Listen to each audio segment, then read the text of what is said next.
Hey, hey. Yup, it's just me tonight. I'm solo. It's Renee, and Gil is working. So I wanted to come on here with you all tonight for our live. And not sure if you saw the title or not, but the title is What Do You Do When Your Wife Won't Be Quiet Long Enough to Allow You to Lead? And so I want to leave it open for dialogue for you guys to ask questions. But as we're waiting for people to come on here, we're waiting for you guys to get on here. I want to answer that question because I think that's a question that only a wife could answer. But ultimately, it's important to ask this question of your own wife individually because each woman is going to be different. So I'm not speaking for all women. I am just speaking as a woman. So I'm glad you guys are here. It's good to see you guys. We're glad you guys are here, whether you're watching now or in the future. Please put it in the chat where you're watching from, and I will comment.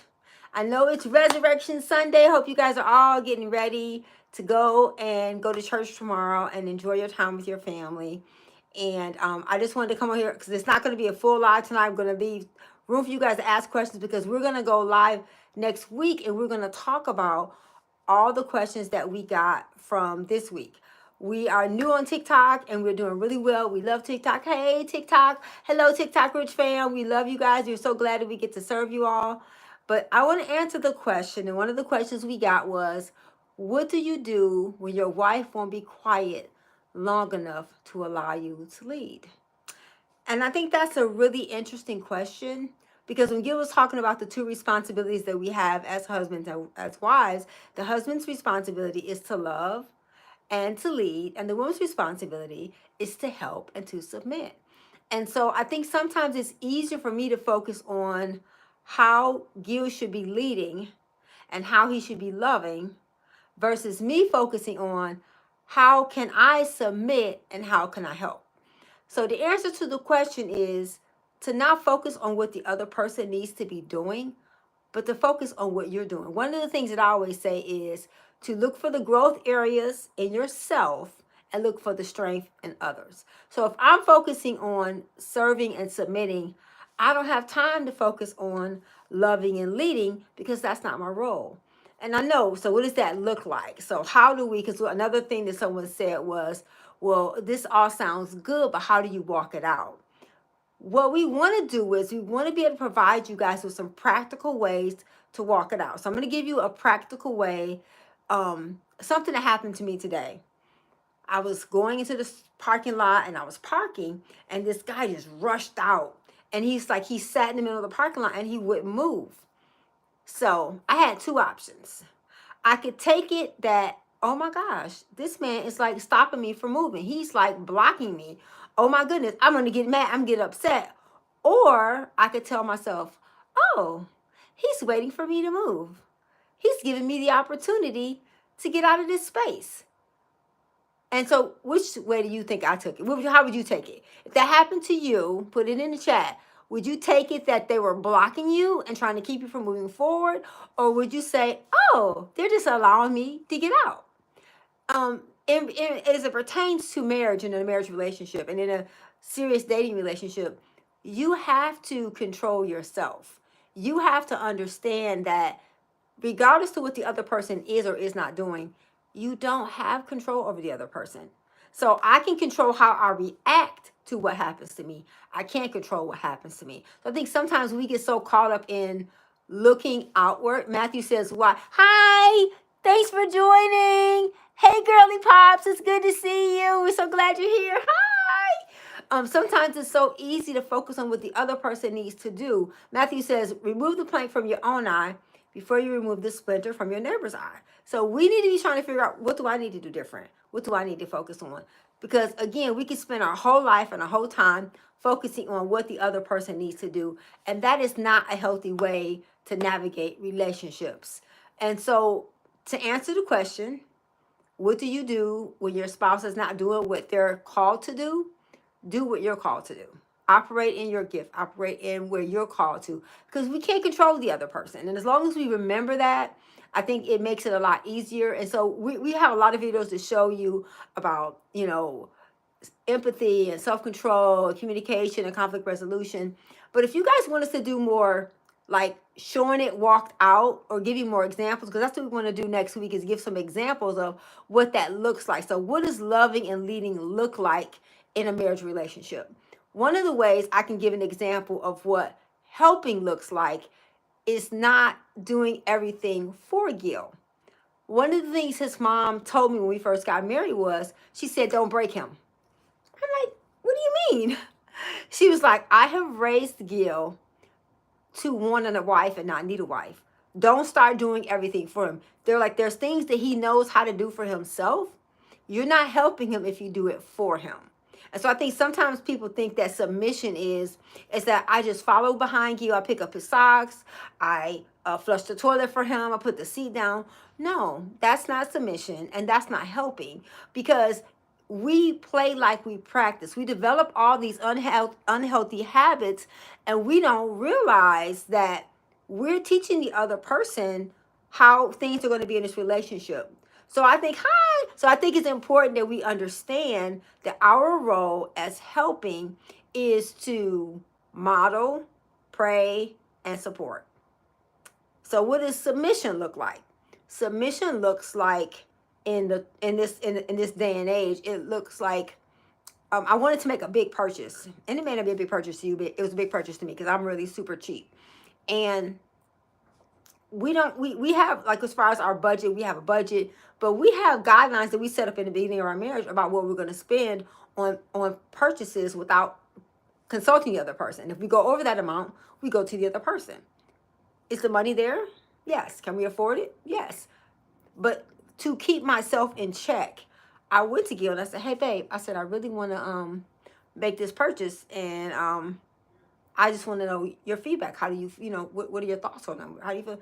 And he was like, well, you can buy whatever you want, but is it going to really be something you're going to regret later on?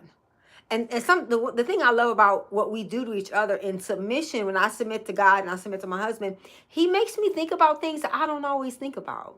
And so I think that's why God said for him to love and lead, and for me to help and submit, because God knows that men and women are different.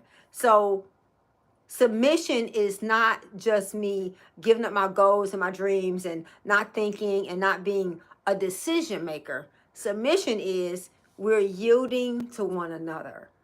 If you've ever made like dough, it's a matter of kneading it, all those ingredients. It's a process of, you got to put the hot in first and the cold and then mix it all together.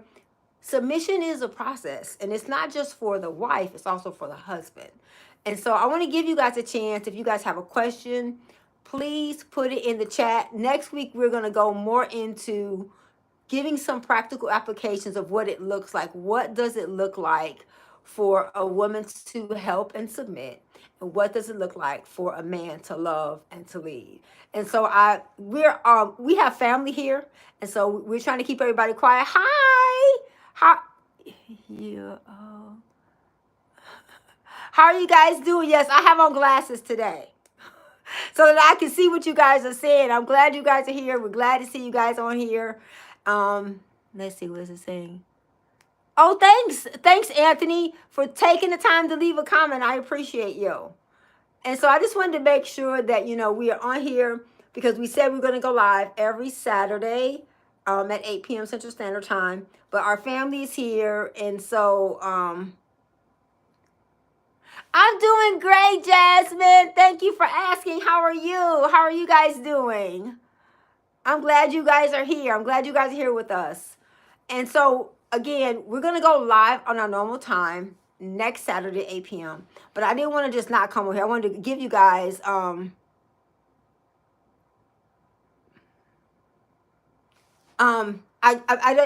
didn't want to not keep our word. So what I talked about today was, what do you do when your wife doesn't listen long enough to let you lead?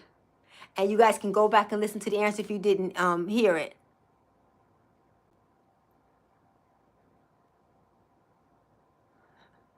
One of the things I love about social media is that, and this is something I'm going to address this, what we don't realize, I was talking to my sister about this today.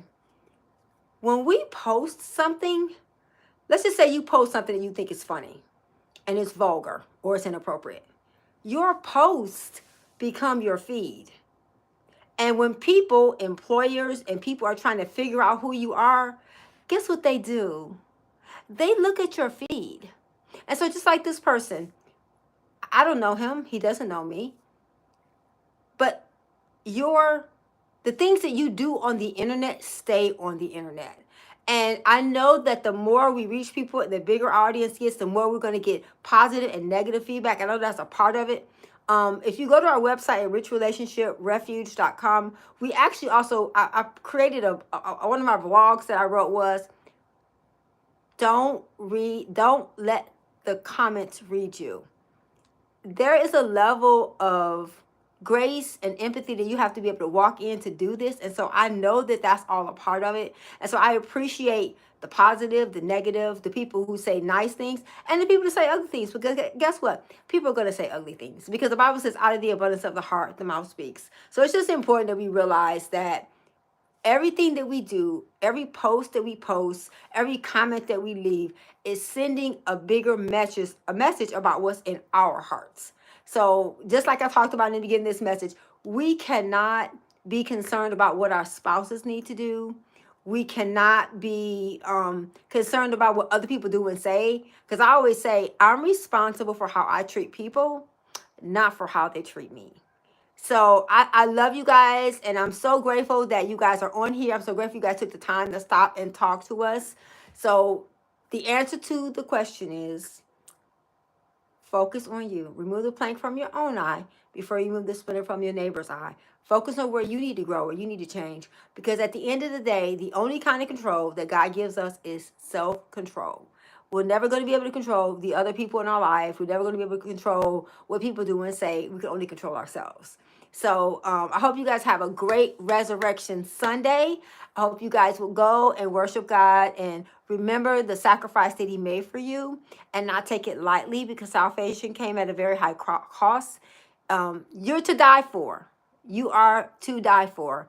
And Christ proved that by going to the cross for you. So regardless of what's going on in your day, what's going on in your life, just remember, you are to die for, and you are more than enough.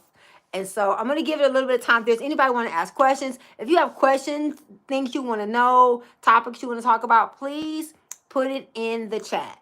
Put it in the comments. We'll get back to you.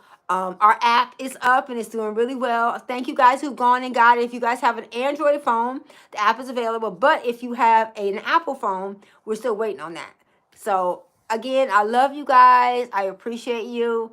And I hope that we will see you guys next Saturday at 8 p.m. Central Standard Time. Thanks for being on here. Thanks for taking your investment of time. We love you guys, and have a great Resurrection weekend. And we'll see you guys next Saturday at 8 p.m. And Gil will be here. We'll both be here together. See you guys next week. Have a good Resurrection weekend. Bye-bye.